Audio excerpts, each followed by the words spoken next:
So, about 30 minutes. What questions do you guys have about business or marketing specifically? Anything? So let's say I do want to start my own little practice, right? But I'm only a year and a half out of school. Is it best to start on a table and do something like this and then slowly move into the mat? What do you want to do? No, I'm good. And what can What you financially get away with? What do you mean? So when I moved completely into private practice, I had built up enough of a financial foundation. We had bought a home. I had a converted 2-car garage that could be my studio in-house. I'd have zero overhead. Sound nice? And I had a website, social media infrastructure, people organically finding me online. I had enough financial cushion to do exactly what I wanted to do, which is go crazy and offer reboot sessions that were 3 hours long with a suspension system, and nobody's like, what the hell is this? But I had to have the finances to do that. I worked at a chiropractor's office solidly for 5 years. They gave me 12 hours a week. In all the rest of my time for that 5 years, I built all that infrastructure and figured out how to build my private practice to get to the point where now I've been in private practice for 3 years. What do you want to do? And what can you do? I want to completely work for myself eventually. I am also at a chiropractor's office right now. Yep. I couldn't work out of my home though, so I would rent a small room. Totally different. But I mean, I could do it. Sure. And is that what you want to do? Because I would encourage you, if you don't want to do hour sessions, don't do hour sessions. Only do 90 minutes. How many of you don't want to do hours anymore? What do you want to do? 90 minutes. Okay. Don't even offer an hour. Now, people tell me I'm crazy because you have to offer what the consumer wants, right? Sometimes the consumer doesn't know what they want. Oh. Wow, you know what? I hate to say this, but this is a marketing thing. We're in probably the consumer is just as ignorant as the general population, which is pretty ignorant. That's what I find. Now, I use air conditioning. What do I know about repairing or fixing air conditioning systems? Because I'm ignorant. So let's turn it around and call myself ignorant so nobody gets mad. That's the thing. We're the experts. Why don't we tell the public what we think is better for their vehicles? Yeah. You have to have enough money, which means if you're working at a chiropractor's office, probably what I would recommend is you milk that chiropractic office for all it's worth until you have a website, information set up, infrastructure, clients coming in. When you're too busy. So just to take a quick example, how much do you make per hour at the chiropractor's office? 35. 35. Good. That's a good solid rate. How many hours a week do you pull there? 30. Okay. Can you work there and then cut your hours? Perfect. So what you do is you build your business. If you're doing 30 hours a week.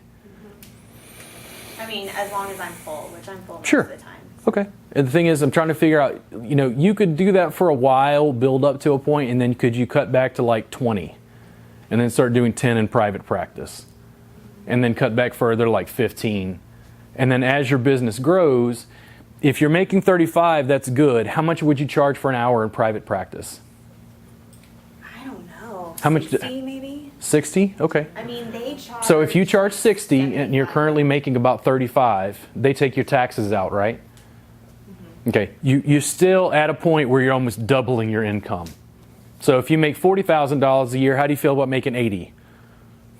I'd say that's a little bit of an improvement. Yeah. The math does hold. The problem is, can you get enough consistency to build? And that's what I had to do. What happened with me is I was very nervous to go into private practice, but I built all this infrastructure. I built and built and built.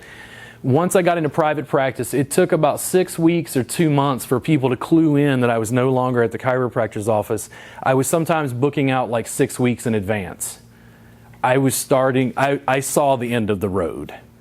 I was like, I'm not going to be able to keep up. And that was part of the reason for teaching, is because I could work with you and then you could go work on people and then I could expand. Does it make sense? Because I had to maximize my time. Teaching all of you helps expand what we're trying to do very exponentially. Instead of just me working on an individual client at a time. I still see clients, it's just that it's become less of my business. It has to work fiscally, and it has to work for you energetically. Do you feel more vibrant, more alive when you think about working for yourself? Go. So I'm Figure it out. question too. Yeah. I'm more along the lines, I'm approaching that end section. Mm-hmm.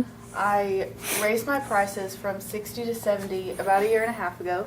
$10 an hour? I'm Yeah. raising them again in September. To what? 80. Oh, yeah. I'm booked about 6 to 8 weeks out. So early July is where I'm looking right now. Mhm. But I need to make that transition from sole practitioner, to what you're doing, more of the MTI kind of.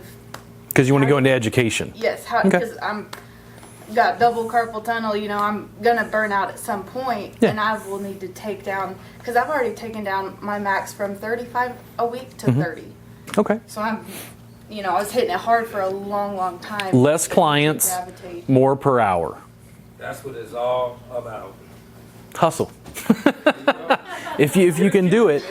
Education is a good thing to go into if you feel like you have enough to offer students. If you have more questions about that, you can feel free to contact me.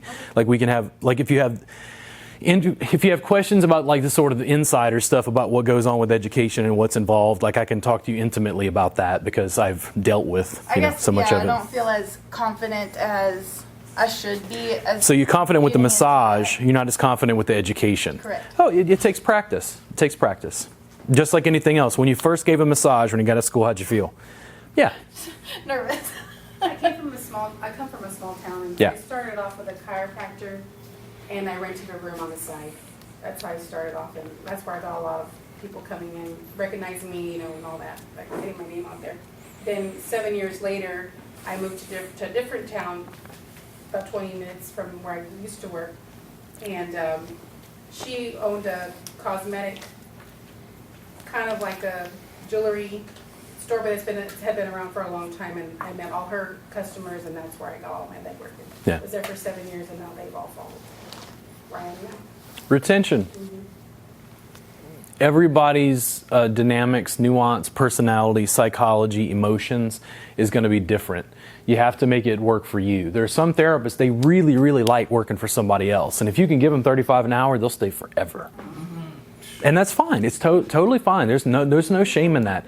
They take care of your taxes. They take care of the booking. Here's the thing. When you go home, you're done. Now, I've told people this in conversations when I go into a massage school and they talk to me about being a sole practitioner. And they'll ask me, like, what's the hardest thing about working for yourself? And I'm like, staying married. And they think I'm joking. I believe it. Because listen, I've realized over time, it's taken, my relationship with my wife is that it's fringes. Because I work out of my home. I work 24 hours a day. People are like, is it a work day for you? I'm like, is it a day of the week? I have a really hard time separating my work life and my personal life. Because I'm doing like multiple things. I'm doing classes, clients, retail, digital stuff. Like, it's so consuming that it's starting to like damage my home life. And I don't mean to say that to like steer you away from having a home-based business. I'm just trying to be honest with you about what happens with entrepreneurship. I'm obsessed. When you see about Nikola Tesla, Steve Jobs, that's me, but in bodywork. I'm pushing against regulation and I keep bumping into it, trying to figure out how to legally scale what I'm doing. That is so maniacal in its like mental focus that it's like it stresses people out. I don't have a lot of friends unless they're willing to sit and drink beer with me and talk about massage and bodywork and business. Make sense? If it's your own business, it becomes like, it's not just the bodywork anymore. Yeah, it's like, I really think if you're going to excel in private practice, 80% is business, 20% is bodywork. You've got to set boundaries. And if you're not interested in doing business, you need to work for somebody else and do the $35 an hour. Make sense? So what are the legalities you have to work around with the home-based business? Because because I'm wanting to use my apartment for. So here's what I want to tell you about regulation in Texas. And then we have opened this up, and it's you have a soft, gentle, feminine demeanor. You're trying to do things on your own. Can you legally do massage out of your apartment? I don't know. I don't think so. If they don't know, does it matter? If your landlord doesn't know, if your community doesn't know, if your doesn't know, does it matter? Depends if you got nosy neighbors. I've done it out of my apartment before, and my apartment was more. It looked like a hotel, Yeah. but it was an apartment complex, so It's just there was no. It was one client. It wasn't like one. Backed up. You're also, They just they kinda keep limit your your business. clientele because you're not gonna take everybody that just calls you on the phone. Right. Yeah. Yeah. Some screen may call you, you gotta protect yourself. Yes. So it's- Yeah. And I'm a guy. I'm not a woman. I don't have those same issues. People knew they were coming to see a guy. It was Robert Gardner Wellness. Women would come in and get a session with me and say they were afraid I was going to be a serial killer.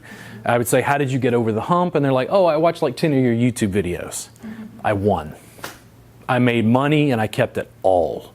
All the money they paid was mine. It paid for my rent, utilities, mortgage, insurance, towels, sheets, mats, whatever. You have to find out what's legal, and then mostly what I see is you get a slap on the wrist. Where do you live? Unless you're doing something wildly illegal, you just get a slap on the wrist. If you have an HOA, do they allow you to run a home-based business? In my area in Round Rock, I looked at the zoning ordinances, and the zoning ordinance might as well have said, don't piss off your neighbors and don't operate a drive-through. I see 2 clients a day. The sessions are 3 hours long. They usually have trouble driving afterwards. I think I look like a good drug dealer. I started out getting massages from a woman who lives in a private, single, detached house, and I think she's on a cul-de-sac. Yeah. And I asked her one day, what do your neighbors say? They see a car pull up, person goes in, an hour later they come out, another comes up, they go in, they come out. And I said, what are your neighbors? She said, they're all my clients. Yeah. I don't have any signage, and I purposefully do not put signage. I don't like to draw attention to the fact that I'm operating a business out of my place. Right. We have an empty lot on one side and an empty lot on the other, so there's tons of parking. When I have a class, 12 students can show up, no issues. We've never had issue one. There are probably neighbors who have no idea I'm running a business out of my home. Well, I know in Colleen, you can run a business in your own home, but it has to have a separate entrance from your home. And I don't get what is the difference between a house call, because you know how we can carry on our little license with this, then I guess it's maybe the flow maybe? Guys, what I want to express to you is there are certain things written in law, and then what you realize is it's a little open to interpretation. And TDLR takes over and they said, well, we reinterpret the law. And I'm like, so why can't I reinterpret the law to make it fit what I like? Yeah. Because I think Reboot isn't massage, and I want to open a Reboot studio and hire yoga teachers and teach them how to do Reboot sessions. There you go. How do you guys feel about that? Awesome. You guys like it? No. No. Why do you like it? Well, I guess some massage therapists wouldn't like it because they went to massage training, but it opens up for your business. So, Good for you. I'll give you a quick example, and this is how regulation works, and this will branch off of what you were talking about. I run an event called Thai Massage Jam. I had to talk to my lawyer and go, lawyer, can a yoga teacher run a Thai Massage Jam? And he said, absolutely not. He's like, okay, hold on. You can teach them and you can certify them to run a Thai Massage Jam, but they can't charge for it. You notice how when money gets involved, that's when it becomes illegal? It's something to do with money in our culture. I can't figure that out. So, Thai Massage Jam has the word massage in it. Now, I am blocked from giving it to the yoga community. So you have to call it Thai Jam? No. Because I've trademarked Thai Massage Jam. I would have to change names and file another trademark, which is great for my lawyer, but it costs me more money and time because I was like, but they're not selling massage. It's a community bodywork event. And they're like, Do they call it massage? Yes. Does money change hands? Yes, it's illegal. Well, that's like I was saying about having the two names for my business. Yeah. Because if I run it with, since I bill at $75 an hour for No Kinks for You. Yeah. And if I do auto accident, I'm billing at a higher rate. That's considered insurance fraud. Yeah. So I had to come up with a whole new name. A whole new name. And it runs As long as you stay small, you can float around. As long as you stay small and don't draw a lot of attention, you can float around. I renew my license last year. I'm like, It depends on where you live, and it depends on their rules about your apartment complex. Your apartment complex might have rules that you sign with that lease agreement that forbid you from doing that. I have no idea. you have to look at your lease. What I can tell you on the street is this. TDLR has taken over. I do not like massage regulation. If you have a whiskey conversation with me, I am completely opposed to massage regulation because of what I have to deal with daily, okay? I started my subscription service. I have had students get angry that my subscription service would allow a yoga teacher to sign up. And I'm like, it's $7. Wow. They're in Wyoming. Why do you care? And they're like, you're teaching this to people who aren't massage therapists. I'm like, it's $7 a month. What are the laws in Tanzania? Isn't it the same when we as massage therapists offer couples to learn couples massage so that they can massage their Technically, you need a license for that. Yeah, because you're not a MTI. I'll let my I mean, yeah, I'm saying, but isn't that like similar? It is. To us teaching But so if you do not have a massage license, can you teach couples massage? No. Well, you're not. Well, I mean, you can't charge it. Maybe legally, strictly speaking, maybe you could if you don't manipulate any soft tissue. If you just show them how to do it and you walk them through it. If you manipulate soft tissue, if you call it massage and money changes hand, it's illegal. It's a trade union, guys. Now, if you take everything I'm teaching you and call it yoga therapy, if you take everything I'm teaching you and call it Thai yoga, if you teach everything I'm teaching and call it Rossiter, but Rossiter has a trademark name. Rossiter was the one that came up recently in a conversation, and I literally wanted to chuck my laptop out a window. I'm like, listen, you can't have it both ways. There's got to be some clarity. The challenge that I have is this. The law says it manipulates soft tissue. Massage is the manipulation of soft tissue. And I go, so cuddle therapists need a massage license. Are you familiar with Telios? Yeah. They almost got shut down because they had all the personal trainers and they were doing massage. And I guess someone heard about it and they went in there, they shut them down. I don't know how it's enforced.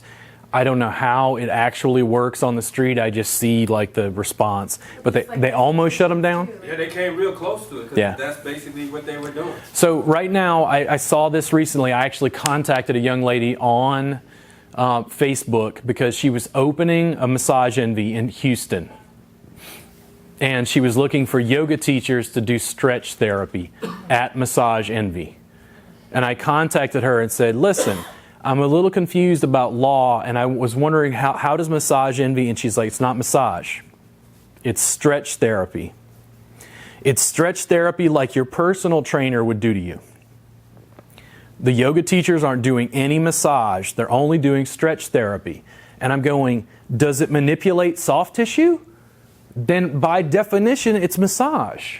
It's like how, and if I talk to massage therapists, they say, can yoga teachers do hands-on assists? Yes, not. They're not supposed to. They're supposed to instruct you only and not touch. 'Cause Guys, there ain't no solidarity. It ain't what you think it is, and it's all one big crock of shit as far as I'm concerned. There's no enforcement, and all it is like another set of rules and expectations and parameters. When I call the state board, all they do is parrot the law back at me. Here's what will happen. If I let's say I went full reboot and just trained anybody. If it grows big enough, guess who's going to come squash me like a bug? They are. Mm-hmm. And that's why I have to stay with massage therapists, and I have a harder time getting massage therapists to pick up what I do. Yoga teachers, I could teach them 3 times as fast. They already know how to use their legs. They're already familiar with their hips and feet. They see the comparison of what I'm doing. It's mat-based. The person's clothed. They're like, oh my God, this is like yin yoga and like massage combined. I'm like, yes. But yoga teachers, technically, legally, can they manipulate soft tissue? Oh. And that is an ongoing struggle, which we will now close down. Did you get enough information about what you're saying about working out of your home? I guess so. Private practice? You have to screen your clients. Very well. Safety issues. Yeah. I've had women ask me, like, what do they do about stalkers? And I was like, listen, you need to make YouTube and Instagram videos of you at the shooting range. Doing Brazilian Jiu-Jitsu. On the cover of your website. It's like, hey, what's your name? Cherry. Hey, I'm Cherry. This is me doing Brazilian Jiu-Jitsu. Hey, I'm Cherry, knife training. Hey, I'm Cherry, shooting a gun. Oh, I'm also a massage therapist. You'd like to come in. Is that guy going to think twice? How many people work out in their home on your website?